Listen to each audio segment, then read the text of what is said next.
Hello there, everybody, and welcome to the VCS. It is week 4, day number 2. I'm Brackish Brit. I am joined by Quincy, and we have a couple more matches to bring. Uh, 2 matches to bring to you today. Quincy, Yeah, should we we talk have. about the second match first? Because I feel like the first one maybe we don't have as much to say about. I mean, we need to talk about it quickly because otherwise it might just be over before we get to talk about it. So let's start True, off with the first true. match, as it That's is fair.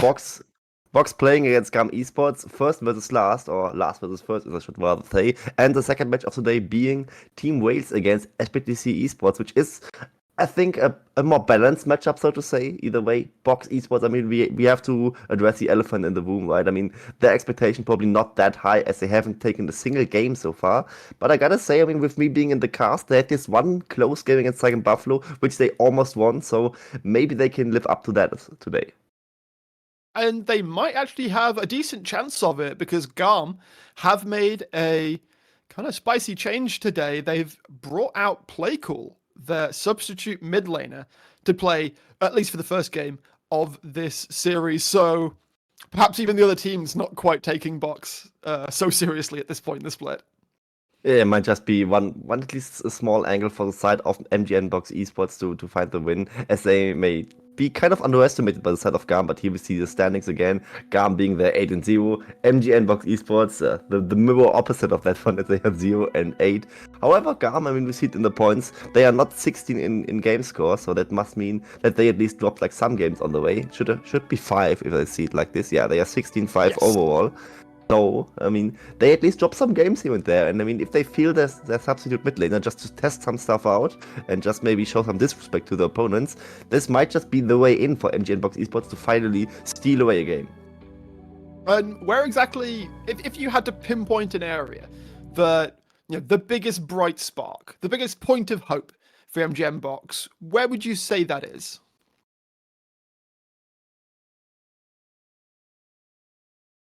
He's looking in the Sorry. box. Yeah.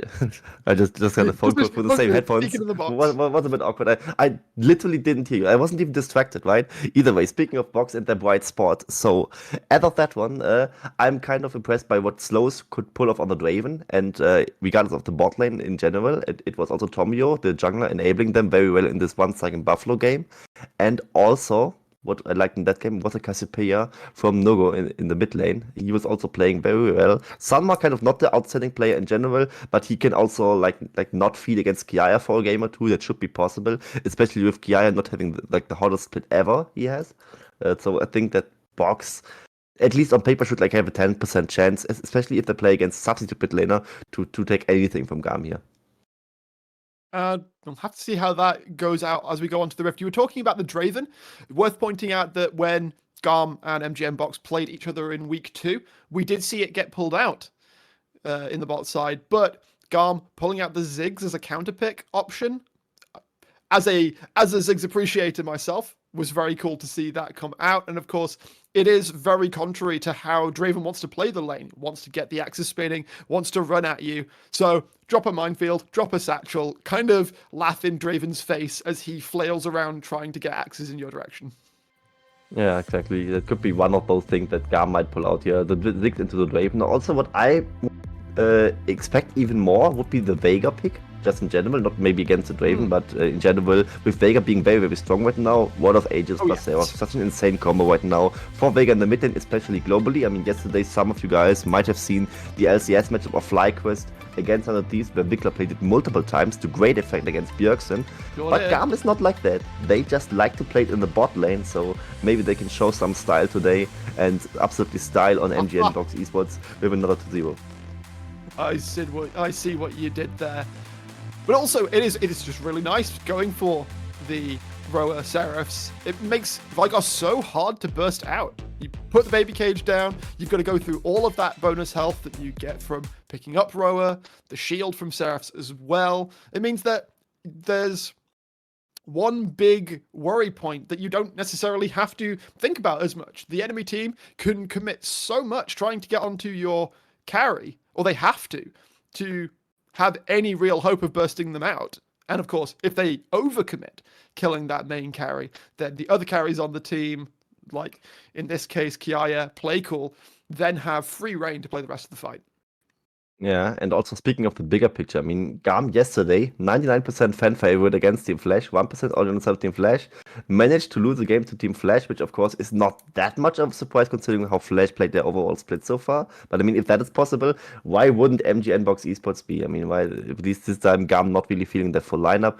There should definitely be some chances to take there. And GAM in general is just in a mood to try out some silly stuff, right? I mean, Levi played Rumble in the jungle yesterday. Of course, on the current patch, it got buffed slightly, so there is reason to test it out. But this just shows you the mood of GAM right now, and especially with that mid-lane substitution coming in right now, this just means even more for the MGN Box Esports to just especially Nogo even finding his footing and really maybe trying to take anything in this game and get a lead there against the substitute mid laner who played some VCS games beforehand but didn't look all too hot in most of those.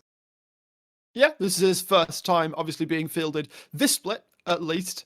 And as you say, it does feel like the MGM box games do feel like, or are starting to feel like, for the other teams, a little bit of an opportunity to cook. So who knows, we may see some more spice come out. As you said, the Rumble in the Jungle was already picked. There is a couple of other angles that we could maybe see. I don't expect to see anything perhaps entering the realms of like the AP Alistair mid lane, which a couple of my friends have been playing recently to varying degrees of success. But we will just have to see. There is all bets are off, I think, for this series, apart from the fact that GAM are obviously favored. Yeah, they are obviously favored indeed, and they might just find some other things to cook, right? I mean, Jinx is now back on the table as another strong AD carry style. Also played a good chunk of those AD carry champions beforehand. Also, like the Xayah being slightly nerfed might play a little bit of a role, although I think in general she's still like one of the strongest AD carries in general on the patch, despite being nerfed on the 13.5, and Yuumi being disabled is also something we very much appreciate in general. So there's something to cook it for sure. And with Ashe being at least buffed a little bit in the ADC role, there's also like a slight chance that she might find her way onto the Rift again, as she was banned quite a bit as a support beforehand. Yeah, exactly. These changes in 13.5 and of course 13.6, whenever we get around to that at MSI, have been focused more towards seeing her in the true ADC role. As an Ashe stan myself, I'm very glad to see that.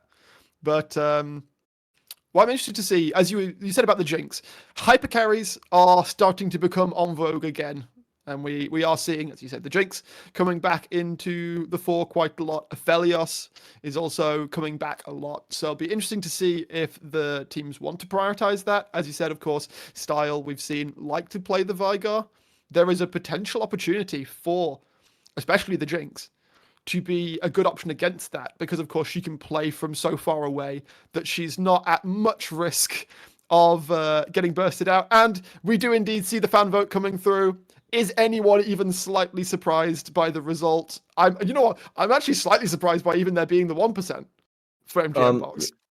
I'm not surprised in the slightest, but what I am is worried, and worried for Garm and Hankai and the boys, because I mean they had, as I addressed earlier, right? They had the same fan voting yesterday against the Flash, and then Flash were the ones to take the game. So I think as we vote curse.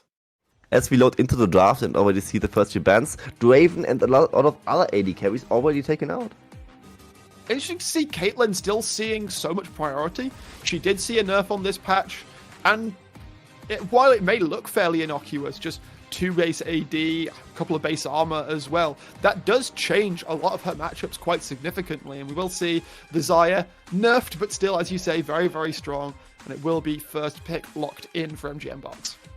Yeah, will be locked in, and now I want to see what their response will be. The Veigar potentially is left open, and Style played it specifically against the Xayah from Putin yesterday, so it might just be one thing that they pick up. However, yeah, the cannon. We didn't talk about the cannon as much. We talked about the Rumble in the Jungle much ratherly. Either way, Rakan being locked in first, of course. I mean, you don't have to pick the Veigar that early. You first of all want to steal Xayah's boyfriend away to deny that innate synergy that Box Esports would maybe want to go for there, with picking pairing Xayah with the Rakan. So they take that one away. I mean, Rakan in general just a good engage support, so why not just pick it for Xin at this point?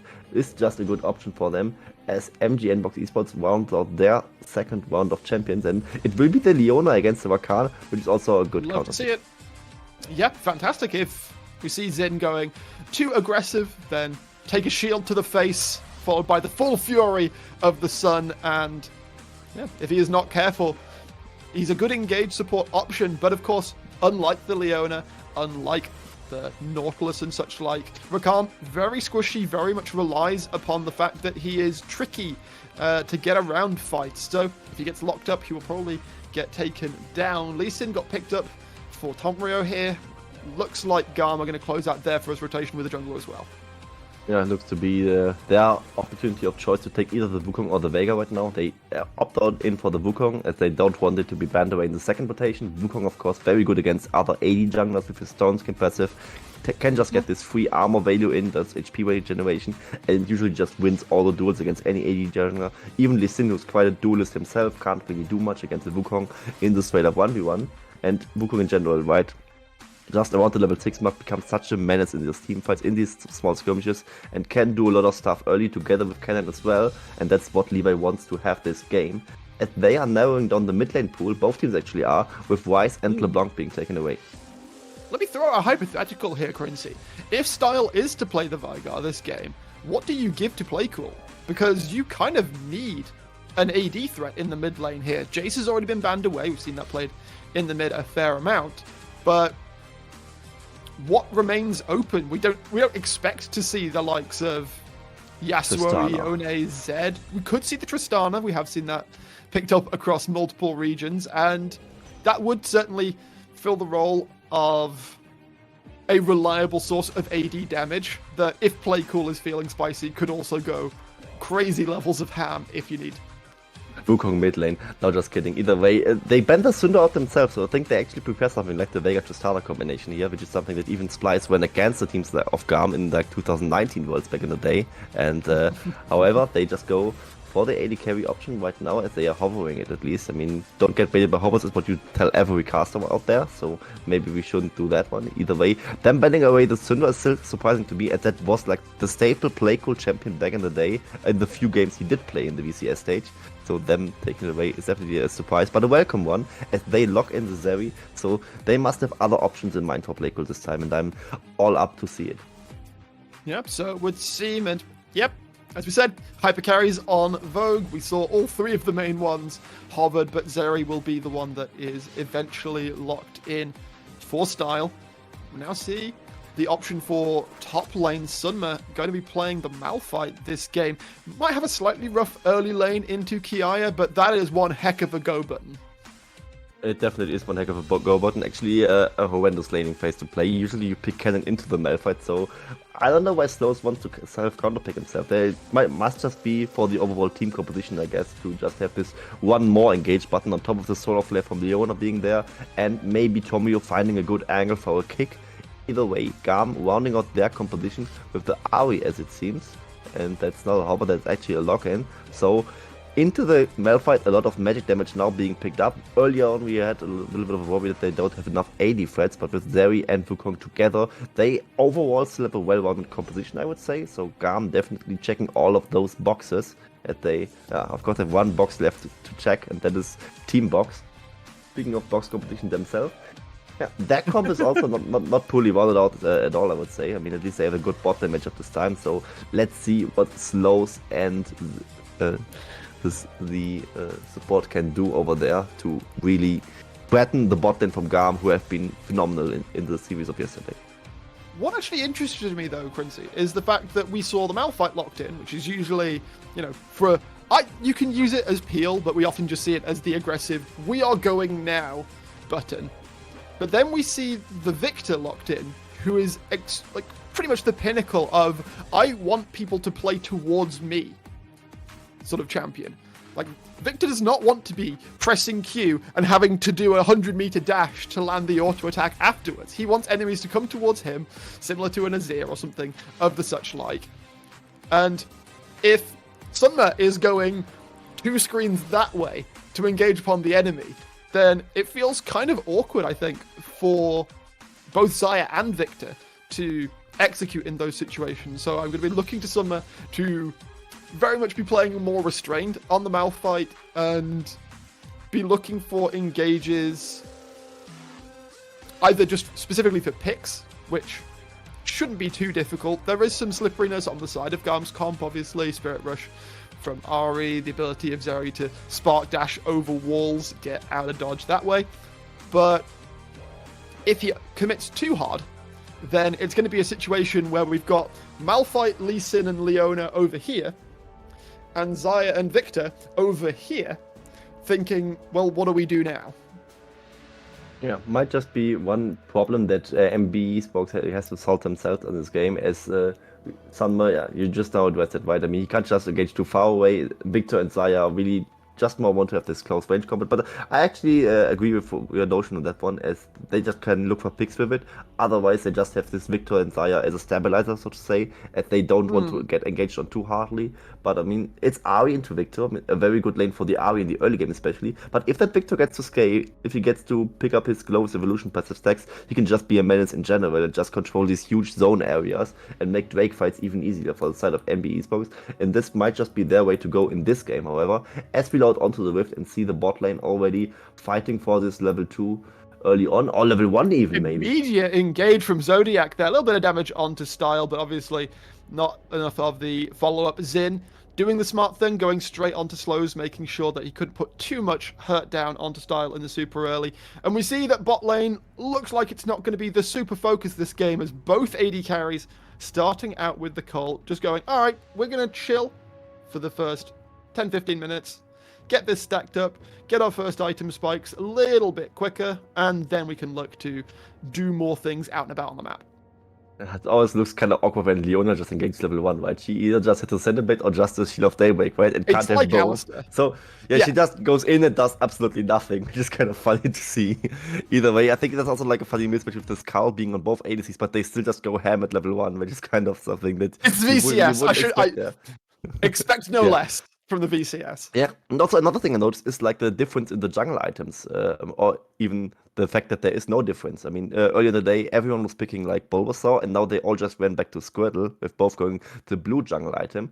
I actually am very good with names usually, but I don't remember the jungle item names as of right now. I know the green one's Moss Stomper. That's the one I know, and I can't remember the other two. So, the red one is something I love the fact that the Pokemon reference is more fun to me anyway, so I'm more than happy just calling the Squirtle. Like that's it's better for the viewer and the caster and the players themselves. So absolutely. Got a little bit of a pause, as is evidence below.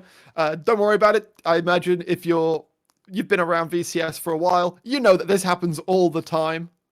And so crazy. Yeah, I mean, they got a new production company, so it was way worse in the past, and it was absolutely horrible in the first 1 or 2 days of the new production company that they got this split. But in general, it has been better. So I'm actually in high hope that we will get into this game pretty quickly, despite what we just now saw. But I mean, you never know for sure. So yeah, I'm up for anything at this point.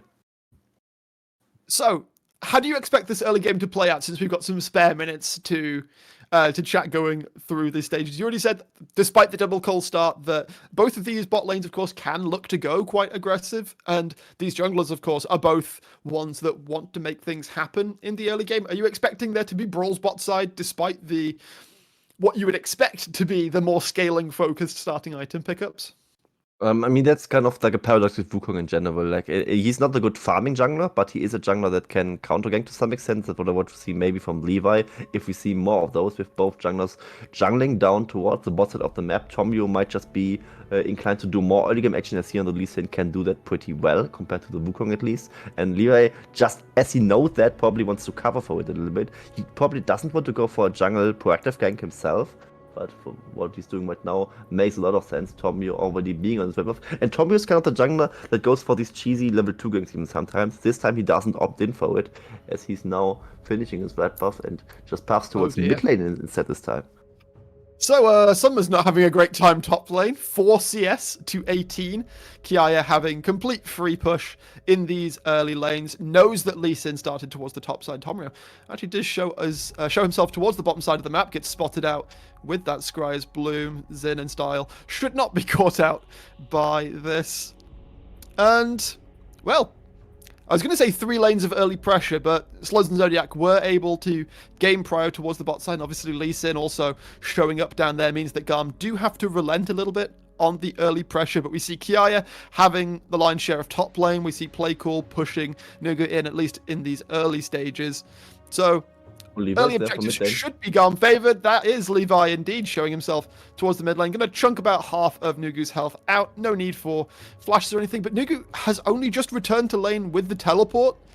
So that damage will be quite meaningful. Potion has already been burned. If Playcool can keep taking aggressive trades, might be able to force him out of lane, force him to lose a wave or two. Yeah, absolutely. I mean, the damage is certainly sticking, and both mid laners going for an early shove into teleport just means, of course, this damage meaning a little bit more as we would initially expect. But Nugu, I mean, gotta say, he played these early few levels quite well against Playcool. Maybe it's just the stage jitters of the rookie mid laner from GAM's side, as the Victor, I mean, in the AoE not even favored in the slightest, but despite the gank, being up a full wave of CS is definitely speaking in his favor, and he, especially on the Victor, of course, with his Glorious Evolution passive, can just make all that much out of just getting a lot of farm going on. Needs his 100 stacks to upgrade the E, the Death Ray, to have this additional priority power to just shove the wave in real quick and maybe even outrun the Ari to some extent, which is, of course, very hard before that stage of the game, as he's now in a very good spot with this wave as well. I think Playcool might just need some help again here to really play against this push. But I mean, the wave is pushing it back to him, so he should be fine. Playcool needs to keep an eye out, though. Tomrio did get spotted out on Vision. Zodiac also on the roam. And Playcool respectfully steps all the way back underneath his tower. Does not want to get caught out. Does not want to be made an example of in his first stage game of the split. I was going to say about looking towards the top side, Kiaya was only just taking the recall now. Sunma had already gone for the double Dorans setup, which is something that's relatively interesting to me at least. And Levi now will start to leverage the early lane pressure, get them started, get them stacking on those Drakes nice and early. Yeah, just going for this quick Drake. And no response for the side of MBE Box Esports, and also to what happened to Sam in the top lane. He stabilized a little bit, is what I would say, as he's just now describing some of these CS waves. But the double Doran start is definitely something that surprises me as well. It's something that I don't often see. It might just be something to justify all the mana expenses coming through from this Malphite pickup to just get all this regeneration from the Doran swing being there. And he just went for the null magic mantle very early on to just nullify the cannon poke. And that's something that's kind of unusual for Malphite in general, but against the cannon, you just have to do it, I guess, to really just survive this lane at all, because cannon definitely wants to poke you all the time, and he's also just going the heavy AP road, as any cannon would do. As you say, oh my, hello.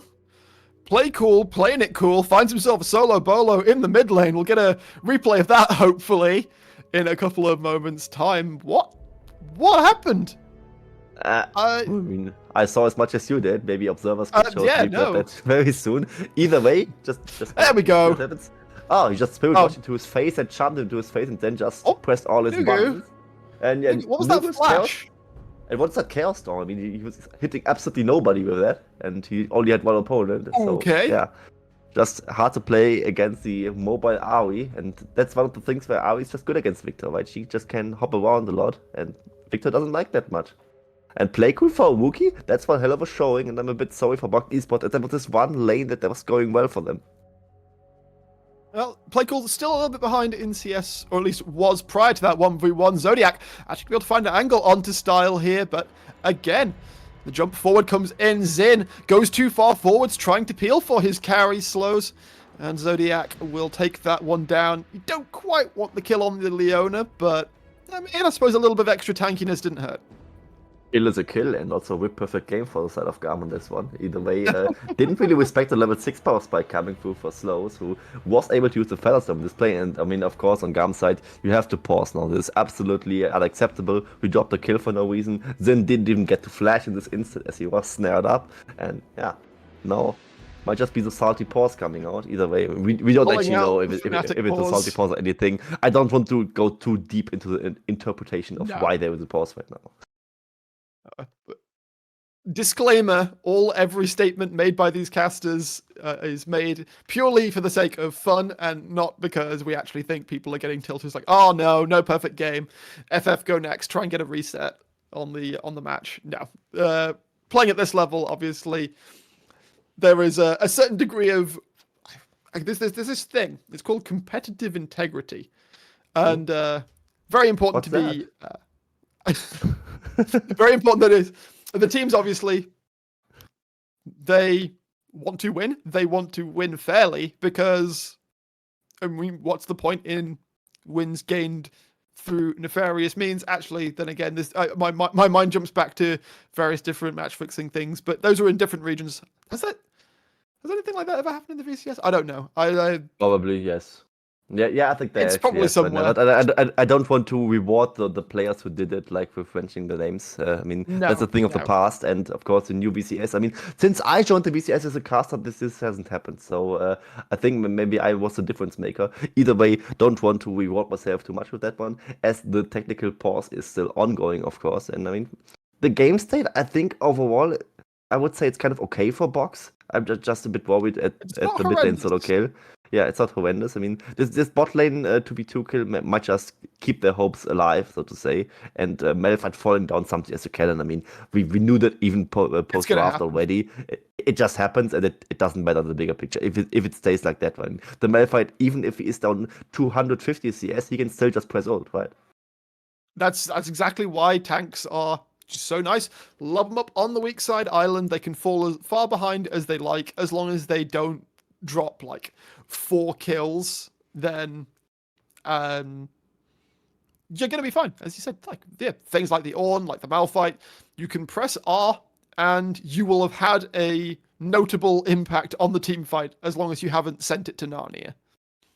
Yeah, exactly. And I'm also on the side of this Victor pickup, right? I mean, got solo kill, but still is farming nicely. I mean, that's also kind of speaking at least Scale it up. not too much against them. I mean, yeah, I mean, just needs to get this E upgrade, and he will be fine in that regard. And bot lane also working for them. This is not a horrible early game from Box Esports, as we keep on watching exactly that early game. With GAM, of course, they got this first Hextech break. I think that was kind of unnecessary that it was just dropped without any even bit of contest for the side of MBE Box Esports, and they weren't even that pushed in. But either way, they just now Tomrio. get into a Swift level, but this might be a bad call. Tomrio was immediately there on spawn, so like, fair play to the man. But unfortunately, we saw Zin come into mid lane. Playcool was able to get the Nugo's push, the around. first roam out. It might Suddenly, he's work. looking to step forward, flash into the unstoppable force, gets the kill onto Levi.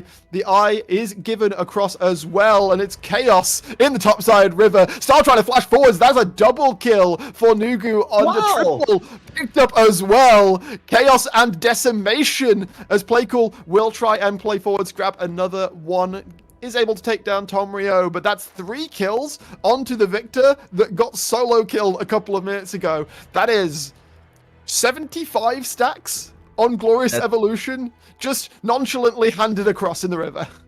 yeah, he just got E upgrade just based on that alone, right? 75 stacks plus that wave might just be 80 for that, but here we see the replay of that one. Actually, it was Sunma on the Malphite stealing away that Rift Herald. I want to see what the ult itself. It was the ult itself, 30 HP or something, and he just gets Oh it with that one. no, She's Levi. being decent, and the Chaos Storm cleaning up 1 kill. Style, yeah, diving into the pit, but he can't really do much except for dying over there. Kiaya tries to do his best with the Slicing Maelstrom, but ultimately also falls to the machine herald that Victor really is. And I mean, this might just be Victor off to a great start. Nugu now with 3 kills in his back pocket. I mean, that's not just a lot of stacks for him, but also a lot of gold. I mean, he's almost up on his way to complete this Luden's Tempest, as well as the penetration boots he already has, and he's off to an excellent start right now. And now Box Esports against GAM of all teams with a decisive lead.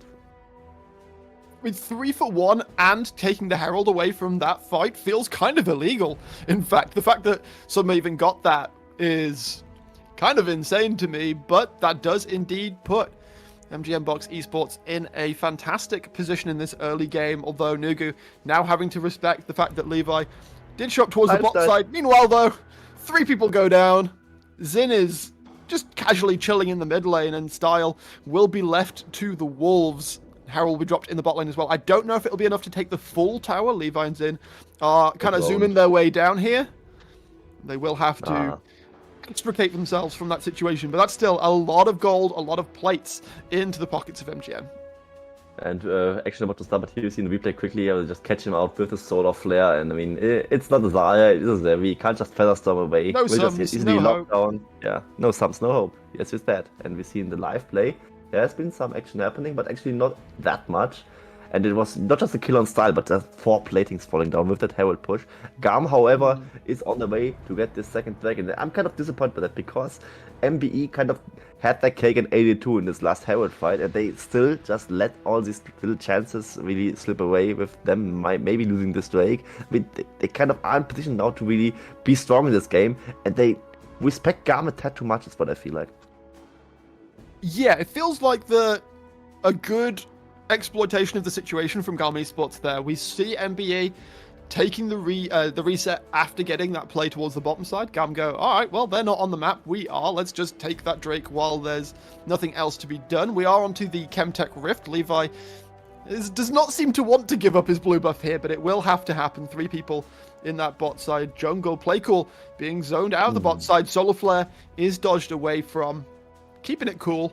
We'll be able to step away from this one. Levi looking towards Zodiac, but we'll be able to wander away. Yeah, just some chances taking with that Solar Flare, but at least a deep invade for the jungle to just cyber bully Levi out a little bit more. And Playcool taking a lot of chunks from this Victor. I mean, Victor just kind of showing off at least. I can't imagine Playcool is too happy right now. It's like, what the hell, guys? I solo killed this dude, and you give him 3 kills at the Herald? And that's pre-Luden's completion, by the way. I mean, it won't get better in the near future, so definitely enjoy life. Playcool is 2-0 himself, has just gone back, finished off the Everfrost. I exist on a certain Ari player's Discord, and I swear that man dies inside every time dies inside a little bit every time we see Everfrost on Ari. But hashtag justice in this for game, Nightmare. in this game, I suppose it makes a little bit of sense. We've already got a lot of setup, a lot of damage potential coming through with Kiaya on that Kennen. And if Everfrost can lock people in the Slicing Maelstrom for a little bit longer, it's good stuff. Good job, guys, you did it. Yeah, also I'm just going this non-magic mantle pretty early on because he was so annoyed by all that poke coming through from this Victor. I kind of understand it, but either way, if it will be the Mercs RV, I think especially Alex won't be happy about it. Either way, he's not in the cast, so doesn't matter in the bigger picture. Speaking of that one though, Slows just now finished his call and Style his as well. I mean, there was a slight delay on Styles one, but at the end, it didn't matter too much either way. And now the thing like with Box Esports in general, right? I mean, they have this good early game right now. They still gave GAM 2 Drakes so far, and I think they should just be pushing for more. I mean, they are strong right now. They should look for all these fights, like this invade they did on Levi early on. I want to see more of that because this is like, you need to win those kind of games. If you can't win even those kind of games, what do you even expect to win? Absolutely. And the fact that we've got their scaling element in Nugu already heavily accelerated, you're already playing a fairly mid-game composition. Lee Sin is going to want to try and make things happen in the mid-game. Malphite is designed that he kind of can't not make things happen. We've already got Nugu, as I said, accelerated, and Xayah spikes a lot earlier than Zeri does in this game. So we are at a very big power point right now for the side of MGM Box Esports, and I absolutely agree. They need to make things happen. The second Rift Herald is just about to spawn onto the map. We see pretty much the entirety of Box towards this top side right now. So they do agree. It's like, all right, guys, we gave up the first 2 Drakes. It's all good, though. We're going to get the second Herald, and we'll continue to control the game from there. Yeah, I mean, just the second Herald being done on spawn at the first one. Not this time, however, not with a huge fight enveloping from that one. Very sad for them, of course, to see as currently, but now they would probably just easily win those fights against GAM. Even with the mechanical prowess of GAM, this should be doable for them as they defend this mid lane push coming through from Playcool. The waves being shoved down. They traded for this bot lane tier 1 turret, which is, of course, something that's kind of inevitable, right? They put so many members on towards that Herald side of the map and will hopefully make good use of a Herald charge to deny something from Kiaya, who so far has had a quiet early game, I gotta say. He just, one lane against the Malphite, then had 1 Maelstrom, and that didn't lead to all too much, just fed a kill to Nugu. And Kiaya, kind of impressive, though, kind of impressive that Box got both of the early Heralds, and it's still GAM that get first turret by leaving Style towards the bot side. Just, all right, I'm gonna sit here. I'm going to push in waves, and because Slows isn't around, Oh, Slows? Slows actually just get caught out, has to flash away, but the Featherstorm will not keep him safe. Zodiac now the target. And that's 2 kills handed right across to GAM in the mid lane. They pounce, and they will find their prey. Yeah, they find their prey. Slows even tried to use everything to get out of this one. We see how far he was pushed up, but he was kind of TP as alone. well. Zodiac even gets to delay the enemy champions from GAM, but I mean, Flash, Gale Force, Featherstorm, not enough to get all this barrage from GAM, stopping from rolling over them, and Slows now giving away another kill. Zodiac also falling down, and you just addressed it, but with this first turret, this was also kind of maybe even an oversight on Box Esports side. Should have maybe put one member down to this bot lane to defend this push while they are doing the Herald to prevent first turret from falling down. And now they're in this position, right? I mean, they are strong right now, but they still lose these small skirmishes, lose the 3rd Drake in a row, and that definitely is an oversight overall. With GAM getting way too much in a supposedly bad early game for them. This is where we start to get a little bit concerned, because one more bad fight, especially in, I don't know, if we say in 4 minutes, 30 seconds, another fight happens and it goes badly for MGM Box Esports. Suddenly, GAM have a Chemtech Soul. Like, it's not... Actually, no, Chemtech Soul is one of the most busted ones. Just imagine, okay, we're going to take a team fight, and as soon as any of them hit 50% health, they're suddenly doing, was it 10% more, was it 11% more damage and taking 11% less damage? Thank you for asking. I know it. It's 10% more damage taken, and 10% less damage taken, and 10% more damage dealt while you are below 50% HP. So even many casters and many players even say that it's actually the worst soul. But I gotta say, every soul is pretty strong. First of all, Yeah, and I mean, it's the worst of the souls. If you get one shot, yeah, it's used if you get one shot, just like Ocean Soul. But when can you realistically completely one shot a champion? It usually doesn't happen, right? I mean, and still a very broken soul. I mean, if you just get it onto, like, for example, Style, but he has a shield bow even to prevent from getting one shot, and then he just deals 10% damage more, life steals more, takes 10% damage less, you just can't kill this Zeri anymore all of a sudden. And especially like Box Esports, like their engage relies on just instantly blowing up one target with the Malphite and the follow-up of that one, and if that doesn't kill the target, your engage just kind of puffs away, and then GAM can just win this teamfight front to back with the soul alone. So definitely Box Esports now has to be very cautious and not give away a single Drake at all in this game. However, on the plus side for them, they cracked this inhibitor turret to at least some extent. It is pretty low, so if they win this decisive teamfight, they can just easily end the game.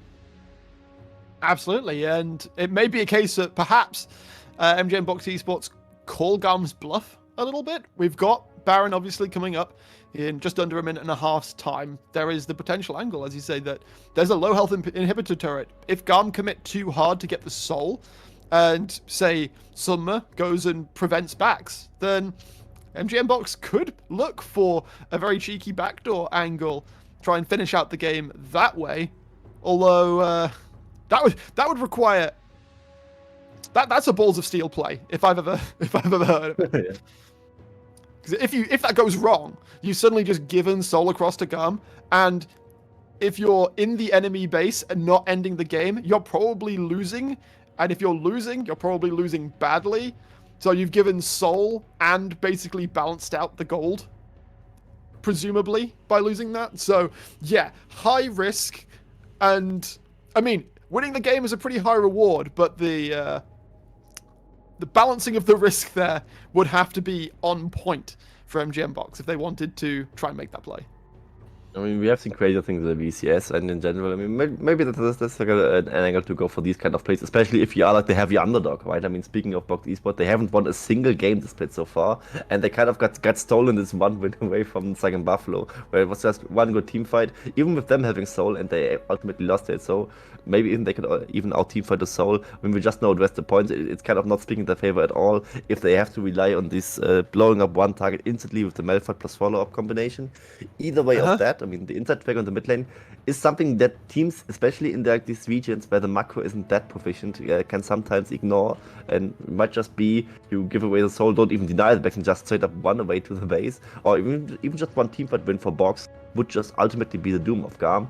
But speaking of GAM in general, right, it's still only 1k gold deficit. I mean, it was kind of detrimental like 10 minutes ago, but this gold lead never extended. GAM still just got to scale next to Box Esports, and even got to pick up these Drakes all the time. So overall, I think they are more than fine, especially with them stabilizing mentally from all this chunk from the Herald fight that went on earlier. And now Box, very early on, starting this Baron.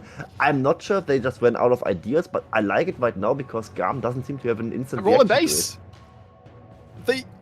They peel off, but they seem so wish that they distinct. continued for that. And Nugu TP to mid lane tier 1? Yeah, like, are they talking to each other? Hello? Has a little bit of lagging voice going on there. I'm so confused why MGN pulled off that. Because GAM was still coming out of base at that point. I don't think that their vision was particularly well set up. And now we've suddenly got a situation where 4 members of GAM shoving in mid lane. Kiaya is looking for a flank angle. He is being pinged. So MGN Box definitely know that he is around. Sunma will go a rat hunting in the jungle here. The rest of MGN Box need to get in, and they need to get in now as GAM is already bursting down the Drake. Yeah, and they can just easily start it. I mean, even they can just easily go for the flip as well. I mean, if they lose this Drake, not the end of the world. If they get this Drake, they basically just almost won the game off of that one alone. And then the Drake gets a soft reset right now. But here's the flank. Forward, jumping forward. Style will get bursted down and taken out. The fight will start in earnest. However, Nuga gets caught out. Fantastic flank coming through from Kiaya, locking up most of the members of MGN Box Esports. Unfortunately, there is the gold difference coming forwards. With only one person getting bursted down, the chase coming out. Play cool, trying to play it cool, get out, flash out. Tomrio on the chase. Zodiac and Slows in following as well. Summer is going to go for the back here, and the fight consistent.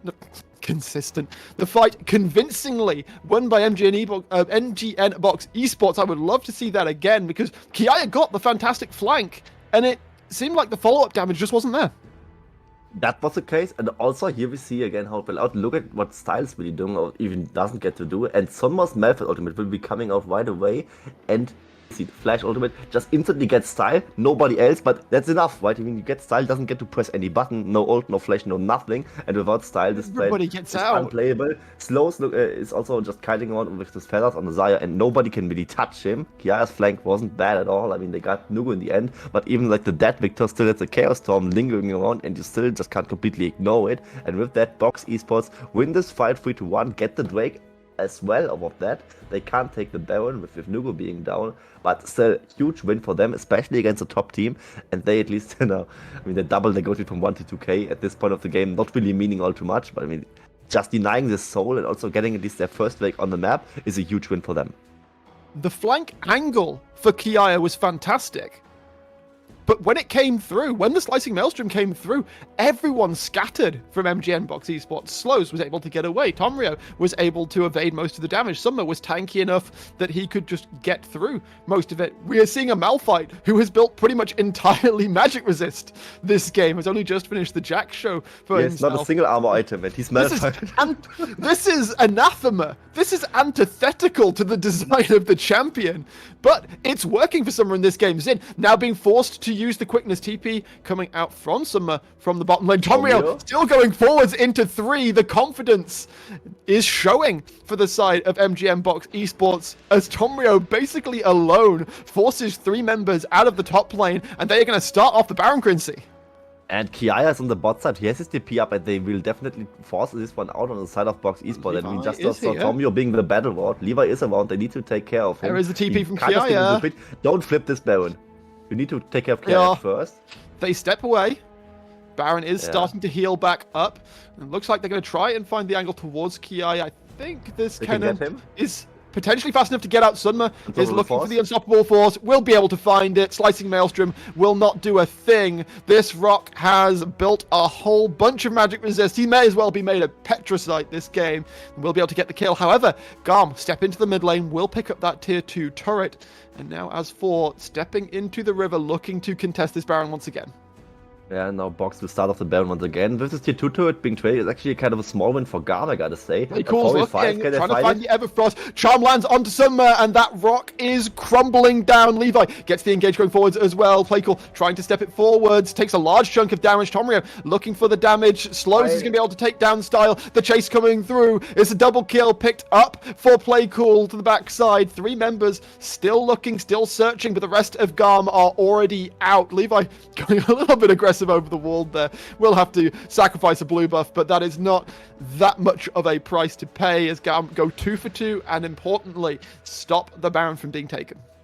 Yeah, and GAM is very, very happy with that. Even with Style kind of choking these last two team fights with not really getting to use his flash at all. Here we see again how it played out. It was Box Esports taking the Baron, and here Playcool, the Wookiee mid laner, finding the pick, good charm onto Sunma, and he has a lot of MR. We said that over and over again, but still overall the damage is still there to kill off this Malphite. And in this choke point, they kill Style pretty quickly. No really a good escape for them. And as Tombio dies, the Baron cannot ever be secured, especially against Levi. So Box has to just pull away from the objective, and GAM wins more time, even is back in the gold lead as of that play alone, with this tier 2 turret, being a lot of standing gold that they got to pick up earlier. And this DP situation for Kiaya kind of being resolved right now. GAM can just maybe flip this next Drake, and maybe they win this time. The fights have been looking pretty good for them, despite the disadvantage they are at. Ultimates are coming back up right now. GAM looking for the pick angle. Style and Zin hovering off to the side. They do get spotted out. Where is Playcool? He's over towards the blue buff right now. So GAM don't want to take a fight. They're currently 4v5 as MGM Box Esports will push in the mid lane wave. Just going to be caught. GAM don't want to have to deal with such a pressure deficit towards the mid lane. Tomrio jumps away from the charm. MGN will have the inside line on this Drake, but GAM do not look like they want to give this one up. They do want to claim the soul for themselves, but it is getting absolutely melted. Well, now they have vision. Levi's there. Oh, it was so close. Nearly. It shouldn't have been so close. The catch comes forward. Zodiac forced to flash away. GAM look like they will have to walk away empty-handed. MGN Box Esports will pick up their second Chemtech Drake. Yeah, they pick up the second game tech Drake. Levi had the chance to steal it. It would have been sold for GAM, so it was way riskier than it ever should have been. Either way, GAM scrapping their losses and just instantly pull the Baron, and they have the better vision control over that. Box has to react. There's no vision. But Box is not reacting to it. I mean, this should be obvious. There is no you vision. just check this. Yeah, no vision at all. And you see they are all out of vision, so guess where they are? They are the Baron. Give it up.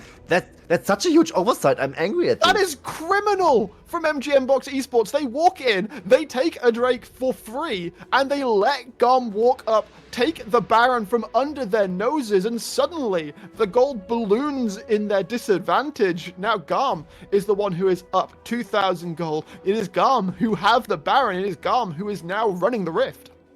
Yeah, it's as sad as it sounds, kind of the difference between a good team and a not so good team, right? I mean, the good team, if they get the lead, they just destroy you, rip open the game, and just completely dismantle you within 20 or 25 minutes. And Box, even with that huge gift that they got at this first Herald, never really got to really balloon the lead over, and now just sees their lead just plummeting away and just giving GAM way too much when they definitely shouldn't have gotten so. I mean, we talked about it earlier with them respecting them too much, and here they just see them all pulling away from the Drake, and they got it even, and then GAM just rushed on the Baron with no vision being whatsoever in the area for Box. I mean, first of all, why is there no vision? Second of all, if they all just walk to the Baron area where you have no vision, you just have to expect them to be there, and just giving them the Baron for absolutely nothing is a huge oversight by them, and it's kind of why GAM is also winning so many games, right? Even though those dirty, bad games for them, they still might end up winning those ones, and that's because they are in a position where they know when to scrap the losses and when to really go for these huge objectives, as they just now got this Baron, and with that they are back in control of the game. Shoving in the bot lane right now, Style gonna knock this turret down, and Tomrio does not have Dragon's Rage available because he tried to use it to catch Kiaya top lane, didn't manage to do anything with that one. Most perplexing to me, Quincy, is there was no fight at the Drake. GAM never committed, no ultimates were committed to the fight. MGM Box Esports went, alright, we've got the Drake, cool, let's reset, let's play the map. And with all their ultimates available, just walked away and let GAM take the Baron. There was no contest, there was no attempt at a contest, because, as you say, absolutely zero vision. There might be, though. There might be a catch indeed. Levi is going to be chased forward. Sunma looking to get that one down, but he's leaving Style untouched. He's going to open up Zin, takes down Sunma. Kiaya forced to use the Slicing Maelstrom and get away, but Tomrio is going to be left alone. And Playcool will be able to take that one down. One kill gets traded back, but it's not going to be enough for Slows. And just like that, it looked so good for MGM Box Esports, but one blundered Baron will buy GAM a free win in this game. They will close it with aplomb in 30 minutes. How was this? 3 minutes after finding themselves in the gold lead, the game ends.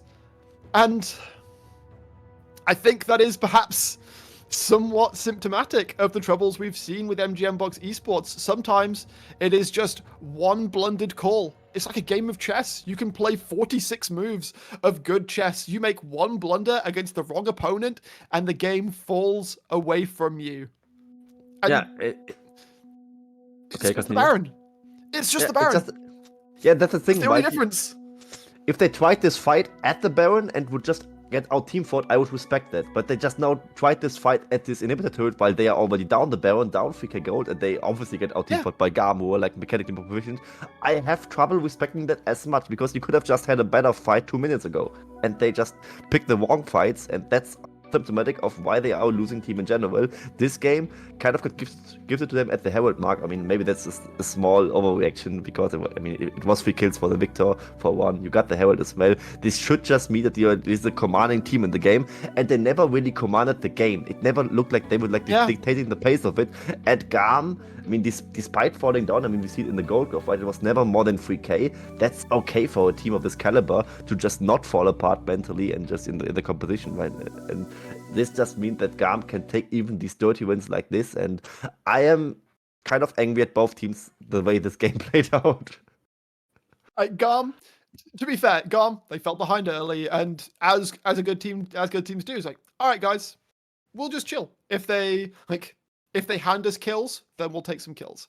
If we're like, let's not overforce to get soul. We don't necessarily need soul, and it does force MGN to be at a certain place on the map at a certain time. We don't need to flip them. And then when the opportunity for a flip came, what's the quote? There's a lovely quote, a great quote from, I think it's Payday 2 video game, which is a tossed coin, heads or tails, a metaphor for the uncertainty of life. However, the wise player always cheats. And GAM, they flipped the Baron, but was it even a flip when there's no vision and no contest? I would contest no. Yeah, that was not a flip. Either way, it was a flip at the Chemsol, and that even luckily fell to the favor of Box Esports. I mean, we could also talk a bit more about that one. I want to quote someone else because I want to quote Scout here. Up until they lose the game, they're winning. Is what happened to Box Esports this game. And I gotta say that there's some bright side for them. I mean, they cracked the inhibitor line from GAM this game, or almost with this important second Herald chart that they had. They had a good early game against them. I just want to see more of that, and I think potentially they could just fight these angles to really win a game. But ultimately, they never really had the composure to play a game from start to finish out in a good way, and that's what kind of is costing them very heavily right now. Maybe they can pull it back for game 2, but so far there's just nothing really on the scoreboard for them to really reward themselves. I mean, they showed some good promises, but it's ultimately not enough for them. Yeah, a couple of good games, but they've not actually added up to a win. And you can say everything you want about that game. There is the single second, and it's just, there was a Baron. GAM saw the opportunity, they took it. MGM Box Esports did nothing about it, and that will be the only point in this game that mattered. Like, okay, cool. You got 3 kills for your Victor and you got the first Rift Herald, but you also literally let a Baron be taken right underneath your nose. We'll see if that's the story of the series returning after this break. Can MGM Box Esports turn it around and take their first win in the split? Or will GAM continue their reign of dominance? We'll be back in a few. Don't go anywhere.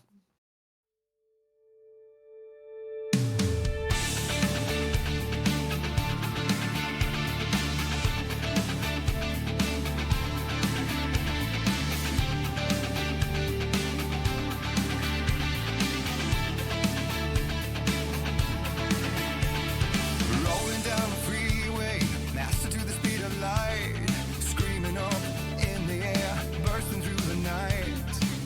No rest.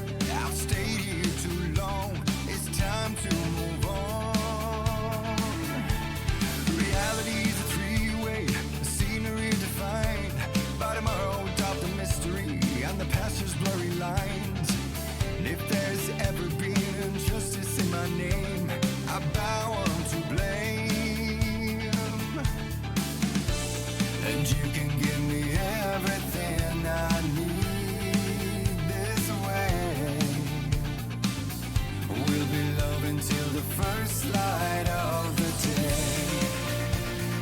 Set the world on fire with bittersweet desire to chase away the night. Let the whole world go. Set the world on fire for bittersweet delight. Oblivion of peace. Will you let me go?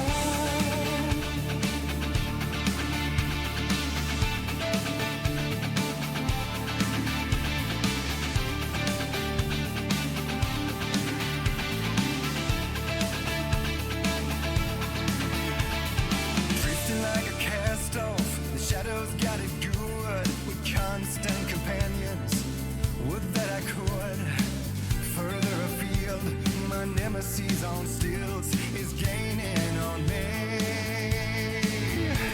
So I crawl across the state line to another state of being, holding on for dear life to the better days I've seen.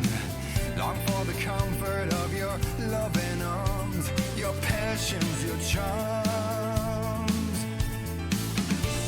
And you can give me everything I need this way. We'll be loving till the first light of the day.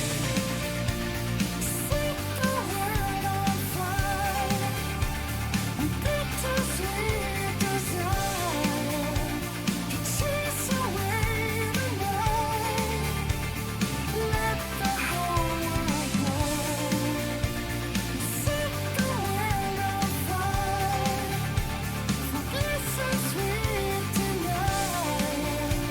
Oblivion of peace. Will you let me go?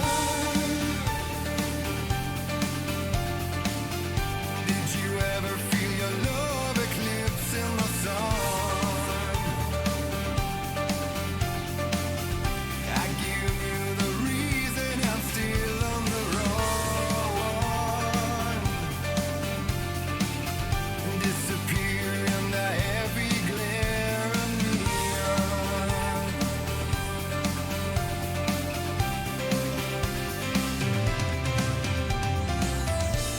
And you can give me everything I need this way. We'll be loving till the first light of the day. Set the world on fire with bittersweet desire to chase away the night. Let the whole world go. Set the world on fire for bittersweet delight. Oblivion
Welcome back, everybody, to the VCS ahead of game number 2, MGM Box Esports versus GAM Esports. And I don't know how deep you want to go on game 1, Quincy, because one word sticks in my mind, and it's just Baron. It's just macro in general and just decisiveness. I mean, we have seen multiple things from Box Esports, but I mean, it was a decent early game for them, I gotta say. I mean, we have seen this one play where they were like starting this Baron, like dropping it to half HP. GAM was like looking funny in the Baron direction. That was enough for them to pull off from the Baron. Then we have this DP to the mid lane T1 turret from Nugu on the Victor, and then them just still losing river control in the Drake area. It was like, are you talking to each other, or is there like communication mismatch or some extent? And Box never really formed that group despite having such a good early game, and that worries me because I mean you maybe won't get such an invitation like this again in game 2, and you still need to play your game against GAM this time, and GAM is an absolute top team, right? They even bet Cerberus in the match and all the other good teams, but now it's just, of course, Saigon Buffalo, Wales, SBTC, and whatever all their other names are. And Box is, this as well. in general, not a team they even took so fully seriously as Playcool was playing. And gotta say, Playcool was playing fine. I mean, he got the solo kill in the early game. His enemy mid laner got ultra fat, and he's still playing a decent game, still landing those picks onto some on the Malphite, for example. And can't really blame him for that one. He was definitely pulling his weight despite being the substitute. And I think that's on the upside for GAM this game. Absolutely. Playcool stepping all the way up in that game. The Ari was looking fantastic. I have a couple of questions about build, but maybe I've just been in the presence of Nightmare too much. We saw Everfrost, which is fine, and then a Banshee's Veil. It's like, in that situation, sure, you're behind, but if you buy the book, get the Medjais, I think in that situation, you're doing so much more damage, and you were Playcool was playing so well, almost maybe reeks a little bit of not having the confidence to go, you know what, I'm playing well. I haven't died yet. I've got a Dark Seal. Let's grab a Medjais and close this game out a lot quicker. Instead, they play the slower option. Turns out that was actually fine, because as you say, the difference in macro between the two teams this game was night and day. As you highlighted, there was the opportunity for MGM Box Esports to take the Baron. They dropped it to half health. GAM were coming out of their base, most of them at least, were still about 5-10 seconds from getting anywhere near the Baron to try and contest. And MGN go, nope, no, let's peel off. GAM. Also, something I shouldn't say as a color caster, maybe just flip the Baron. I mean, you are the underdog against a heavy favorite. Might just flip the Baron and screw around and find out, so to say. And maybe you get it and you actually get the upset win. Maybe you lose the Baron and then lose the game anyway. But if you are that undecisive, might as well just flip it and at least live with that bad macro call. But go for something that has a 50% chance of succeeding, because just slowly doing nothing has a 0% chance of winning. So might as well take the 50% as we roll to the second round. We are indeed into the second draft. We see the Malphite banned away by GAM Esports in this game number 2, along with the Nautilus and the Draven. Tristana, Varus, and Jace taken away by MGM Box Esports. And Kiaya once again straight onto the Kennen. I think GAM just thinks Kennen is broken. I mean, they just know that this Malphite absolutely too strong. I mean, I didn't say they are wrong. I just didn't really just evaluate the sentiment. I think Kennen being broken might just be true. Either way, Malphite being taken away, despite it being smashed in lane, it was still something where Summer finds some impact. I mean, especially I think maybe Style called for this Malphite ban. Wait, Style's out. It's Kati, the main mid laner, playing bot lane. If the overlay is correct. So, Sonma's Malphite was so strong that he not only forced the ban, he just unstoppable forced Style out of the wind. Out of the starting roster. Literally just got up out of his chair and left, and they had to pull in Kati at the last moment. What? GAM, that is a degree of confidence coming out from GAM. I mean, sure, yep, top team in the league, 8-0 right now, looking pretty damn strong, you know. And well, we've got a lot of similarities coming through from game 1 draft. This time around, it's going to be oh, actually, wait, no, hang on. No, that's Xayah once again for slows. However, this time they get the full Lovers duo with Zodiac picking up the Rakan. And Zin says, I see you, and copies Zodiac's homework a little bit from game 1, and we'll pick up the Leon in response.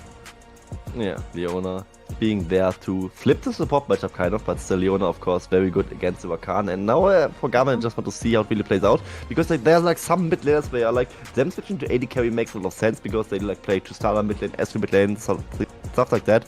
But Kati really isn't that kind of mid laner. I mean, I know him as a player who plays like Akali, Syndor, Victor, whatever, like everything that's like the furthest away you could possibly get from AD carry champions. And now he is apparently replacing Style for the second game at least. And he gets to play the Jinx, who's also fairly strong, and he carry the patch, also outranges Desire with the Rockets at least. Has to spend mana for that one, but at least there's like some way in to play this lane out just fine. And it's also like the more known ADC that kind of plays itself. You get excited, you just wipe pick the enemies to death, and that kind of works. As long as you don't die, you're still very, very relevant. I think that she's actually one of the easier AD carries, if not the easiest, is what I even discussed with Yulwei at a different note like half a year ago. Regardless of that, it will be the Wukong for the side of Box this time, so they taking a page out of Levi's book. And Wukong, I mean, of course, a jungler that doesn't have too many counters. No, pretty much solid no matter which direction you look. We see a little bit of pinching of the jungle pool. Hecarim going to be taken away from Levi in this game number 2. Gragas banned away as well. Good to take away from both jungle and top lane. Actually, all three of the remaining potential roles, if you wanted to send Wukong towards the top, is something that we haven't seen people do for quite a while, but Gragas would still have been well situated in mid or in the top lane, so that gets taken away by GAM. LeBlanc locked in for Nugu here. Play cool. Currently umming and ahhing about a pick. It's going to be the Vex? No, never mind. Sorry, there was the LeBlanc that was locked in. They're currently umming and ahhing about the follow-up pick. It will be the Victor that is locked in for play cool in this game. So a lot of homework being stolen in this draft. Yeah, I mean, on both sides. I mean, there's Wukong and Rakan on one side, the Leon and the Victor on the other side. And the Lee Sin to top it off would just be very, very funny. If they just top the jungle matchup completely as well. You could just pick that. I mean, it would be very confident as Wukong as in the game 1 draft. Very good against these 80 junglers. But it's still Levi's Lee Sin. I mean, Lee Sin in general, right? A champion that falls off very, very hard by the numbers. But I mean, just one good kick, no matter what state of the game it really is, can just decide the game. And Nasus being taken for Thunder. That's a Nasus. What? Who let the dogs out? Either way of that, that will be just good to go. And I don't know. I mean, might just be like what they want to cooking here. So this has to survive the cannon poke at least and just scale next to him. So I am obviously a lot of people probably in the mind space think Nasus max Q, stack for 25 minutes, win the game. That's not actually how we've seen higher level Nasus do it for quite some time. We've seen a lot more put a lot more points into Spirit Fire early and not focus on stacking in the super early lane. Just play passive, play to scale on up, and then start getting stacked a little bit later on into the game when you're off on a side lane where you're going to be farming up anyway. So I think that's the angle we'll be seeing coming through for Sunma in this game. Obviously, time will tell when we get onto the Rift, but fantastic to see a little bit of spice coming out from NGM Box Esports in this game number 2. How are you feeling about that? This new development? I just want to say let them cook to some extent. I mean, this Nasus pick might just work out. You just now addressed it, but Nasus in competitive is kind of more of a mid-game spiking champion because in the late game, like these ADCs can just lifesteal all of him. There's so many tools to kite him around. You can have QSS against the Wither to even have that point and click tool that Nasus usually has over you as an AD carry player to really be nullified pretty quickly. And I think you definitely need to give them some challenges. I mean, the Malphite was being taken away from the side of GAM pretty early on, and you still have to play against the cannon. Just gotta say, the Nasus can probably survive the cannon poke decently well, or at least just lifesteal back up against it with the Soul Eater passive pulling out for him, giving him some free lifesteal. And I think overall, the GAM still the heavy favorites. I mean, we just now saw Box even losing the game that they maybe should have won, but I am inclined to see how it really plays out with this substitution coming out, because as we see just now, it will actually be Kati on the Victor and Playcool, the substitute mid laner, substituting this time on the AD carry position. Maybe Sile's just sick, and I don't mean sick in the gameplay sense, but actually maybe he's just physically ill and was kind of feeling down for game 1, and maybe we saw it in the gameplay to some extent. Might just be why they are feeling both mid laners this time. So we do see Sunma indeed going for... Actually, as you see, Aerie picked up by both top laners. Kiaya going for it as well. So it will be the Spirit of Fire starting, playing it safe, chilling out for the first few levels. Style of Nass is at least I expected. And Full AP so Nasus, I let's go. imagine this to be a moderately uninteresting early lane. Kiaya will obviously have the push. Is currently situating to try and take a bigger trade, although Sunma stepping all the way across. That's not your side of the rift, my man. Kiaya more than happy to Oh no. tell him that is the case. Bot 2/3 of lane. health already gone. And Nasus is not going to have the freedom to actually step up and auto-attack this wave to get that health back up. I want to go further. He's not even in the experience range for some of those minions that just now got last hit. Either way, level 1 Ignite coming out, and this is just some Okay. training damage in. And this is a big trade, though. There is the damage being put forward. Zodiac forced to flash away from that early play.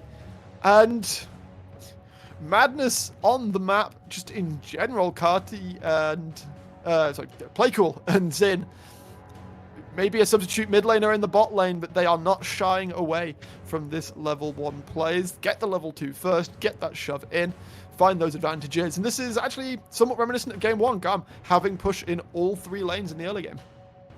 And what can this guy not do? I mean, he was just filling in for mid lane, did very, very well. This just now on the bot lane, also just a huge trade landing on Zodiac and Slows, and they aren't even a bad bot lane, right? I mean, here we see Kati's flash being forced by the ethereal chains from Nugu, and also Tommy, of course, hovering around. And I just gotta give some credit to Playcool. I mean, he just now plays a very good game in a different role, and he is not even a mainstay player in general in the VCS.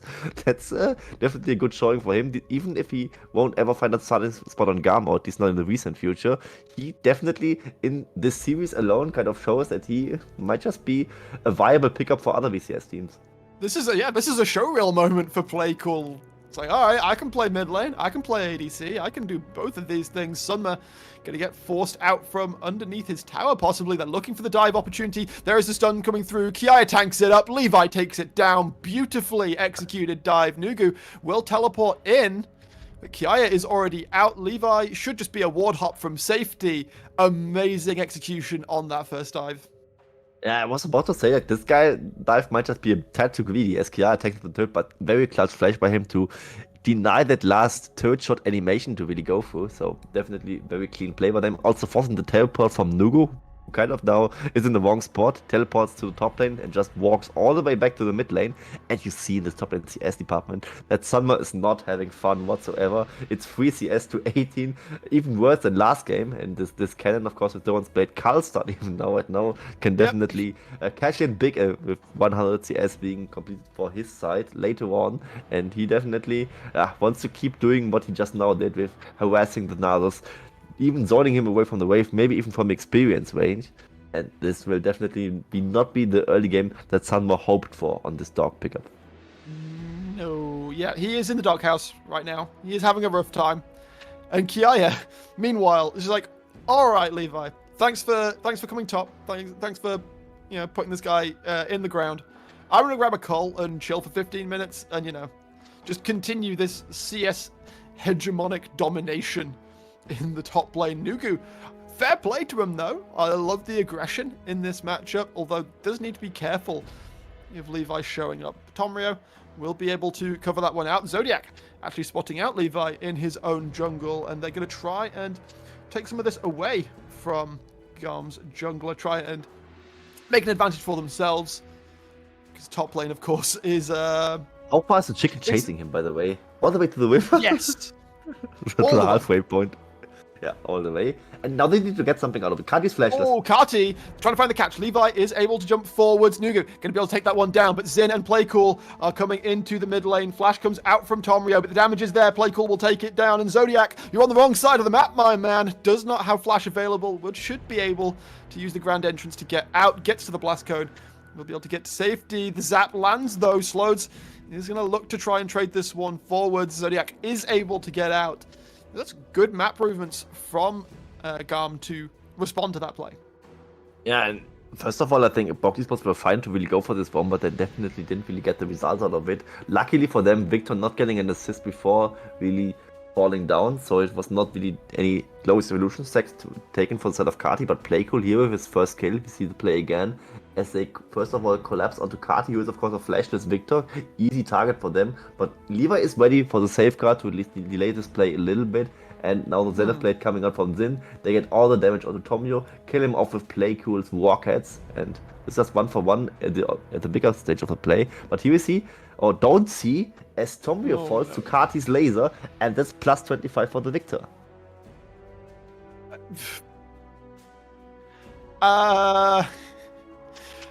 Poor Summer. I just looked up towards the top side. Levi was there. He had to fall all the way back to his inner turret. He's getting dove again. Levi picks up a second one in the top lane. Every dog has his day, and that day is not today for Summer. That's kind of the poor thing, but like even if he would get to sit there and scale, he doesn't even get that one as he gets dove right here. But here we see how they really play it out onto Tomio. He just goes for his own quacks, but Kati's ready for the play with the blast plant, and it's just too much damage. Level 4 Wukong in general not really faring well against these AP champions, just easily falls prey to the Chaos Storm and Deathwave combination from Kati, and yeah, just a poor man. And I wanted to make another point about this Nasus fight. I mean, even if he would get to like farm his Q, his defaulting strike a little bit more, he's a champion with very low defensive or utility in general, and that just might just be so detrimental. By Tomio, at least on the Malphite, he could always just be the old bot, be the one to just use the ground slam and reduce the attack speed of all the members around him. But Nasus is kind of just sitting there and just being a target for the enemy team if he would ever get to go for these group situations. And GAM is just so far ahead right now. This might just be more of the game we expected from GAM versus Box. This is kind of what you were saying, well, we were saying about about the Malphite in game 1. There's no way, even if you fall 40 CS behind, there is no way you're going to be useless in the game because you are tanky, you have that ultimate to make things happen. This Nasus presses Wither on one target, maybe hits ultimate and does a little bit of damage, but like you haven't got a Sheen, you haven't got anything, you've got double Dorans again. The armor shred from the E. Yeah, like that's basically it.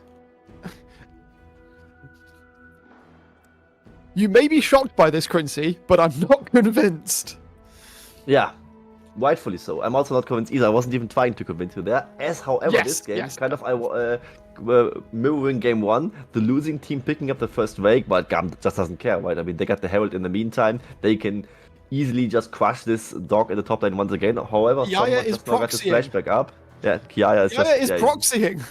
He's showing no respect to Summer, and Summer doesn't deserve it so far. He also just flashed again. He's level 5 against level 8. What? There's a stun. Stuck under the tower. He maybe even has to ult for HP. He's already down. Whoa. There comes the... Oh, that was probably the most clutch Nasus ult I've ever seen. Yeah, I was already seeing that Nasus right there, and Summer disagreed. He just at least ults for HP, which I saw initially, of course, but ultimately the damage is still done in the little sense and also in the more bigger picture sense, as he's down 35 CS to 83 and some platings and some assist money. This man is suffering. I mean, he just now finished his mercs. He has no damage whatsoever. I mean, just 2 Doran swings for his Spirit Fire, and he didn't really get to bonk anyone, and you pick Nasus to bonk people around, and he just can't do that. Fury of the Sands is 42 stacks. Yep, that seems about right. Fear of the Sands is feeling a lot more like, you know, like I'm trying to think, like a chihuahua bark of the sands. It's not. Yeah, this is 14 last hits with Q. That's not much for 10 minutes of game time. No. Yeah, I can't remember what the official, like. I think the number is if you were doing sort of the solo Q Nasus thing that. You expect to have 100 per 10 minutes at least. If you were going for the Q max Nasus. Oh no, wait, Levi's here again. He's already dead. Stop it. This is. It's just kicking a dead cruelty. horse. Yeah, or in this case, a dead dog. Yeah, he's 0-3 right now. He didn't get to stack anything, and he's basically just not a champion. But even on Malphite, he would just be the old bot at least. But here, I mean, yeah, walk up to a team fight, phone E4 W if you can, because he might just die if you step in wither range. So it will just maybe be very much hard for them. And this is how a top team versus a bottom team should look like. Game one looked surprisingly close. Play cool is going to be engaged upon towards the bot side, is able to flash away from the engage. Solar Flare from Xin will keep him safe. And, well, when you cook, Quincy, sometimes you make a delicious masterpiece. Sometimes you make Michelin star worthy food, and sometimes you leave it in the oven for an hour too long and it is unrecognizable. And this game, unfortunately, Gembox Esports concoction is looking a lot more of the latter than the former, I'm afraid. Levi able to ward hop away from the ground entrance of Zodiac. And remember that MGM Boxing Game 1 had the advantage, but it was usually it was around a K, and they kept it around a K for about 20 minutes. It's 4.5K at 12 minutes for GAM. And as you said, this illustrates the difference between the caliber of teams. This lead already, even before this turret fault, is 50% more than the whole lead of Box Esports was all game last game. It was looking pretty decently for them, and this game, I mean, it's just a very one-sided story so far, as we see really GAM playing cares out. so little that Carty was stood under the mid lane turret, taking tower hits, because I mean, why not? he knew he didn't who's really care. threatening him? Yeah, nobody really threatening him Nobody. whatsoever. As GAM just takes 2 turrets right now. First turret, I would bonus love gold to see the already individual in the comment. gold. Yeah, I would they love should to just be see 1k up per person. Oh, breaking hello. over false. That was. I was confused for a second. It just looked as though Playcool had picked up the Crown of the Shatter Queen. It's not. Carty is the one who picks that one up. Respecting the burst that can come out from Nugu, I like it. Although, speaking of Nugu, is possibly in a little bit of trouble in the mid lane. Distortion will get him out some ways. There is a Soul Flare coming forwards. Levi already on the engage, following that one through, immediately out, but Xin is on the chase. Flashes forwards. You can be as tricky as you like. You are not surviving this one, my friend. Nugu trying to make his way out. Super Death Rocket from Playcool. No cool plays for you, Nugu. You get taken down. And another one on the board for GAM. And here we see how Playcool does in the earlier play. I mean, it's just a nice dive. left I alone. mean, at least, like, I mean, if a team gets smacked like this, I want to, like, praise at least the few positive things I can say about them. That was a clean 2v1 dive by the bot lane. Playcool not really respecting that one, and kind of got caught with his hand in the cookie jar. And the cookie jar was just picking up the wave at his own turret. That's just how Zaya Khan can really play out. But Playcool, of course, kind of redeeming himself, picking up this Super Mega Death Rocket snipe on towards Nugu, who was getting chased down by Levi and Xin for a long of time. Carty feeling himself right here. 3 members towards the bot side. That's the overconfidence that'll get you killed. Slows does not even drop. Tom Rio and Zodiac say, I got you, bro. We'll take that one down. Levi, however, does detect that as an opportunity to take down their first Drake of the game. Will do so. The 14.5 minute marker. The gold lead continues to extend. It's just bleeding from the top side right now. And I hate to say this, but I think maybe I shouldn't really criticize Carty too much for that play. Was it overconfident? I think it was, but I mean, he at least didn't really expand his flash, and Tomio did. Zodiac also using his ignite, and he just bought a distraction and just some time for Levi to take this dragon. I think overall GAM is more than okay with that one. As of course Carty drops his HP bar to 0 with that play, but speaking of that, though, it's still 6,000 gold lead for the side of GAM. They equalize the Drake score, so even a quick Drake soul stake win condition for Box Esports is out of the window, out of the question for now. Yep. And GAM can just show Box how it really is to be played if you get donated an early gold lead. Yep, show it that it really do go down. And there's a brief moment with Kiaya in the mid lane, a brief scant moment of respite for Sunma to get a little bit of farm towards the top side, but is still nearly being doubled in CS by this Kennen. GAM will also step in, take down the second Rift Herald of the game. No plates to speak of, but there's plenty of turrets still waiting to be opened up. Top and mid lane are already gone. Could look to make it into a tier 2, could look to close out that last in the outer ring of tier 1s. Yeah, probably will just go for that one. Of course, the outer turrets are easier to take than the inner ones, and with Nasus just farming, maybe even freezing the wave a little bit on this top side, he will just, I mean, of course, reap the sacrifices of that one, as while he's freezing, he can't really apply pressure on the map. That's something that GAM can abuse, and they just go for this Herald charge. It's a second Herald, but that just means no platings whatsoever are there.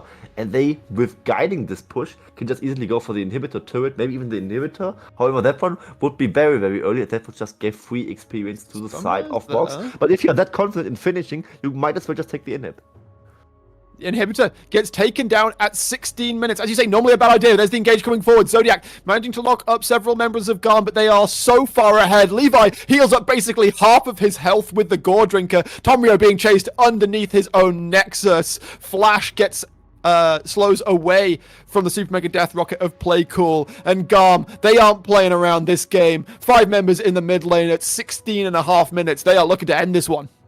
They're looking to end this one right here, right now. It's 5 versus 3 with that huge gold lead. The wave being pretty thin, but they can just go for the second Nexus turret, and they might just end the game right here. This is a quick one.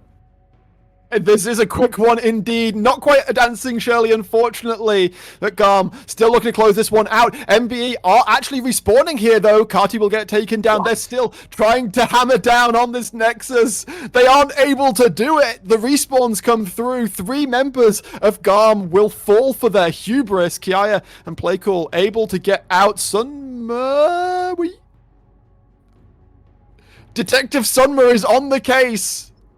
He finds absolutely no clues in the jungle as Playcool makes it back to base. And this is them just dropping 3 huge shutdowns to the side of Box Esports. Yeah, and the inhibitor, I said it before, now GAM is kind of on the clock because you give free XP and free gold with the super minions to the side of Box while you cannot pressure the Baron just yet. You still need more than 2 full minutes before the Baron even spawns. And I think they could have ended. I mean, there was still like some HP on Playcool and on, I think, Kiaya. Just all mashed your they were trying to style on them a little bit too hard. Yeah, I also think you get kind of indecisive while you are finishing and they are respawning, as you were like deciding between, do we fight champions or do we just hit structures? And here we see double kill from Playcool coming out. This is what ultimately believed that they could go for the end. Gotta say though, the Nexus is still naked, no turrets being there, and they are the super minion wave for this situation especially. They can just maybe right now just go for the right click Nexus kind of strategy, because ultimately it didn't really heal back up much. Ooh, the catch gets found, the engage onto Kiaya. It's not enough, he doesn't even go down. 2 members already dropping. The remaining members of MBE will be forced to the 4 wins, and GAM will indeed close out the game. 18.5 minutes, and that's a much more convincing way to end the series. Yeah, I'm just taking the push's time, man. I mean, this just took way too long. Yeah, I mean, just gotta be tight on the schedule. As I mean, of course, not just getting right. GAM with a devastating early game, showing Box how it's done when you really get an early lead and just rip it away from the enemy team and just break open the game. Even with Playcool filling in 2 different positions in 2 games, they still are far heads above the side of Box Esports and finish it to 0. Sad for Box Esports to be in this position where you are like 18 games, 18 losses right now, but they just showed in game 1 especially why they didn't really win any games, and GAM just made sure that the difference between the top team and the bottom tier team is known. There were some good moments in game 1, as we highlighted, but yeah, some big macro missteps, giving up the Baron attempt, giving over the Baron, and then in game 2, it was basically just a chasm of money in the top lane. Sunma did not get to play the game at all. Total damage dealt kind of tells the entire story. 11.8k damage for Kiaya to the 5k of Sunma, and it's... I like the fact that they did try and cook and they did try and do something a bit spicy, but Levi said no to that. Kiaya just really dealing the most damage of the team. We see the gold graph, right? I mean, just not a single really important dip to the side of Box Esports. I mean, there's this one outstanding dip towards the end where we just not see that must have been like the favorite end from GAM, where they actually could have ended, in my opinion. I think just hit the Nexus a little bit more, just hit champions a bit less, and then you just have it right there. Either way, GAM to themselves a little too much, I think. I mean, Box got a turret, got a Drake in this game overall, and I'm kind of surprised that Xayah actually outdamaged Playcool's Jinx in general. Might just be due to the fact that Xayah is a stronger early to mid game carry, while Jinx kind of needs to sit back and skate a little bit more, not just due to Playcool not really being experienced with the role. I think you can't fault Playcool for anything here. I mean, Playcool played both roles to an absolutely exciting standard, I gotta say.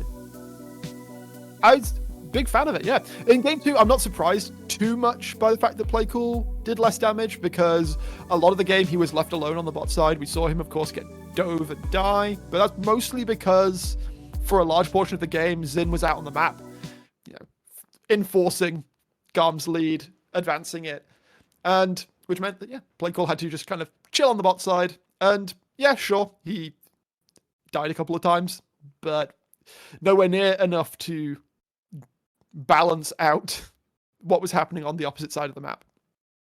Absolutely, and this also just kind of gets to show when you're a bottom tier team and are facing GAM, maybe don't pick Nasus. They can just now, I mean, they just now showed that they know how to punish the pick a lot. I mean, it was punished even more than I expected it to be. I mean, he had like 42 stacks at 10 minutes. I mean, that's absolutely nothing. He got doubled in CS even in later stages of the game, and with him then trying to freeze the wave, he just ultimately forfeited all his impact. And in the team fights, even if he would have been farmed, he wouldn't really have that much. And as a Nasus in competitive, it's just very hard to execute. And this pick just wasn't it. It was not. It was not it. Do you have any final thoughts on the series, or do you think we've perhaps farmed it to death analysis wise? I think one thing, despite game 2 looking very clean from GAM's side, overall this wasn't even a very impressive showing on their side. I mean, if you are like Cerberus or Saigon Buffalo or Wales or SBTC, you are probably not too scared of that GAM, despite that game 2 looking like a bit of a flex in a literal and also in a figurative sense. Bit, yeah.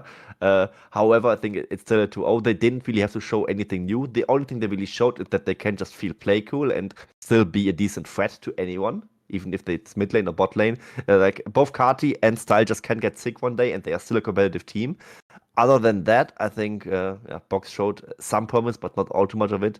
But it's also like not GAM really putting a statement game that really scares Cerberus, Saigon Buffalo, SBTC, Wales. How they are all called, all too much. Well, we do have another series today that'll be coming up, obviously, after the technical break, which will be Team Wales versus SBTC Esports. That's looking to be a much closer series. Double check with production if we want to go to break or if we've got a little bit more time.